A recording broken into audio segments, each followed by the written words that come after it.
મારું નામ અજય ગાંધી છે. હું છેલ્લા 11 વર્ષથી આફ્રિકાના દેશોમાં ફરું છું અને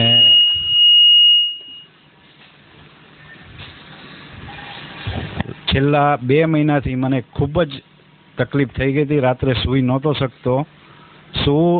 એટલે મારું નાક બંધ થઈ જતું હતું. 1-1.5 કલાકની અંદર મારે ઊભું થઈ જવું પડતું હતું. આખી રાત બેસી રહેવું પડતું હતું અને 10 ડગલા ચાલુ ત્યાં મારી હાંફ ચડી જતો હતો. એક પણ દાદરો ચડીને ઉપર ચડી નહોતો શકતો. છેલ્લા 45 દિવસથી મારી આ હાલત હતી. મારે એપોલોના ડૉક્ટર નીતિન જૈન હારે ત્યાંથી વાત થઈ, જે કાર્ડિયોલોજિસ્ટ છે અને હેડ ઓફ ધ ડિપાર્ટમેન્ટ છે એપોલો અમદાવાદના. એને ગુરુવારે એની 14 તારીખે મારીની સાથે વાત થઈ.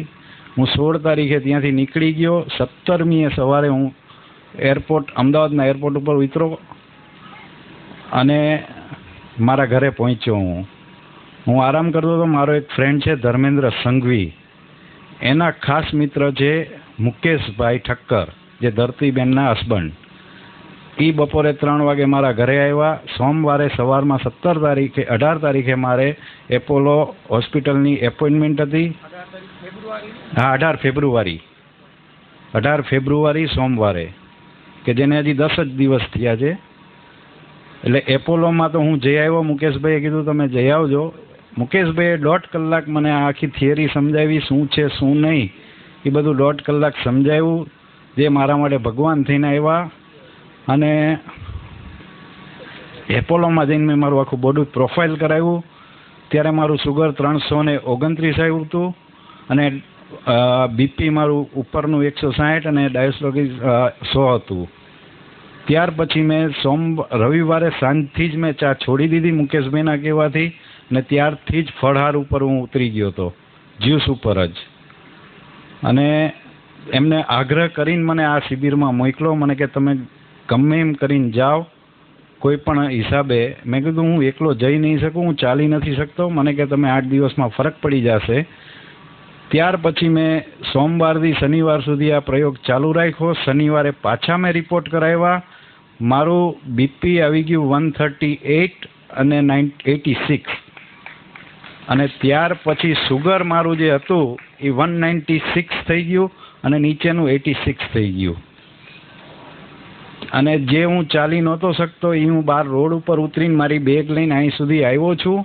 અને આજની તારીખે હું 1.5 થી 2 કિલોમીટર રોજ સવારે ચાલવા જાઉં છું અને ચાલી શકું છું. આ ખાલી 10 દિવસની અંદર મારામાં આટલો ફરક પડ્યો છે કે જ્યારે કેન્યાના ડૉક્ટરોએ મને દવા આપેલી નૈરોબીમાં, હું આખો સૂજી ગયો હતો. મારા કપડાં નહોતા ચડતા, એટલો સૂજી ગયો હતો.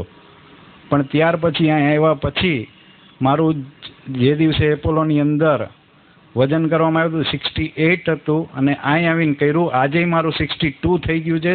6 કિલો વજન ઉતરી ગયું છે. એટલે મને આનાથી ઘણો જ ફાયદો થયો છે. જે હું 45 દિવસ સુધી એમ માનતો હતો કે હું કદાચ ઉપર પહોંચી જઈશ. આખી રાત બેસી રહેવું પડતું હતું. 45 દિવસ સુધી હું સૂતો નથી, પણ અત્યારે છેલ્લા 3 દિવસથી હું સૂવું છું તો એમ લાગે છે કે વધારે ઊંઘ આવે છે. ઉઠવાનું સવારે 6 વાગે મન થતું નથી. એટલો મને ફાયદો થયો છે. અને હવે આગળ પાછો હું જ્યારે જઈશ, પણ સાહેબે સલાહ આપી કે હજી 1 મહિનો તમે દ્રાક્ષ ઉપર રહ્યો અને મહિના પછી રિપોર્ટ કરાવજો. એટલે મારી 15 તારીખે જવાની જે ટિકિટ હતી કદાચ હું એક્સટેન્ડ કરીશ. અને સુરેન્દ્રનગરનો હું છું, ધાંગધ્રાનો. એટલે કદાચ ત્યાં એકાદી શિબિરનો લાભ લઈને પછી હું જવાનો વિચાર કરીશ. કેમ કે મારો ખોરાક જ ત્યાં સવારમાં બ્રેડ ખાવાનો હતો, ત્યાં કંઈ મળતું નહોતું. એટલે બ્રેડના હિસાબે જે મને આ તકલીફ થઈ છે. છેલ્લા 11 વર્ષથી રોજ સવારે બ્રેકફાસ્ટમાં બ્રેડ ખાતો હતો. તો હવે અત્યારે મેં ઉપવાસ ચાલુ કર્યા છે અને ટોટલી જ્યુસ ઉપર છું. તો આજ તમારી સામે ઊભો છું અને દોડીને આજ હું દ્રાક્ષની ઓલી લઈને ફર્યો હતો કે જોવા માટે કે હું ઉપાડીને ફરી શકું છું કે નહીં.